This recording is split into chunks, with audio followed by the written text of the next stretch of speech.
उधर तुर्की की सेना ने उत्तरी इराक में कुर्द लड़ाकों के ठिकानों पर एक बार फिर मिसाइलों की बारिश कर दी और इस हमले में 5 कुर्द लड़ाकों को मार गिराने का दावा किया गया। और तुर्की की ओर से कुर्द लड़ाकों पर कहर बरपाने का एक वीडियो भी जारी किया गया। इसमें तुर्की की फौज लड़ाकू विमानों के जरिए मिसाइलें बरसाती नजर आई। ताबड़तोड़ हमलों की वजह से वहां तेज धमाके होते दिखाई दिए और उन्हें देखकर ऐसा लगा मानो वहां कोई ज्वालामुखी विस्फोट हो गया।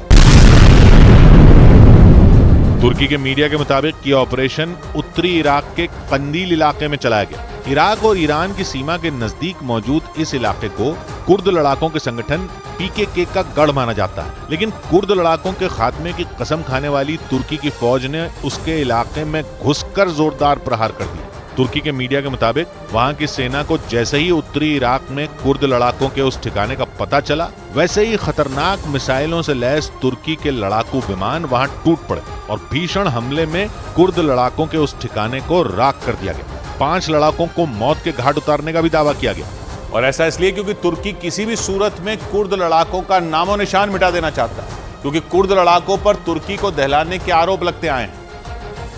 लेकिन 1 अक्टूबर को तो कुर्द लड़ाकों ने तुर्की को सबसे बड़ी चुनौती दे डाली थी, क्योंकि इसी दिन तुर्की की राजधानी अंकारा में संसद भवन के पास एक आत्मघाती हमला हुआ था और उसकी जिम्मेदारी कुर्द लड़ाकों के संगठन पीकेके ने ली थी। इस हमले के बाद से तुर्की ने सीरिया और इराक में मौजूद कुर्द लड़ाकों के खिलाफ जंग छेड़ रखी है।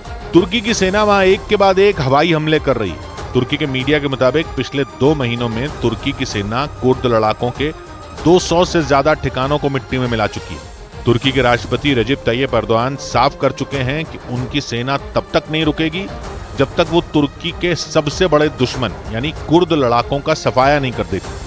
और ऐसा इसलिए क्योंकि तुर्की और कुर्द लड़ाकों का झगड़ा काफी पुराना है, लेकिन तुर्की के तेवरों से साफ है कि वो इस लड़ाई को हमेशा के लिए खत्म कर देना चाहता है, क्योंकि कुर्द लड़ाकों ने तुर्की को कई गहरे जख्म दिए।